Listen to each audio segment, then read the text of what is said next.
Hello guys, welcome back to this channel. In today's video, I'm going to show you how you can remove the quest list from your screen on Fish It game Roblox.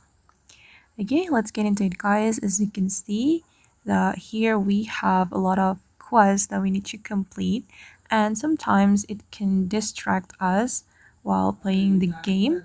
And I'm going to show you how you can remove the quest list so you won't be distracted anymore.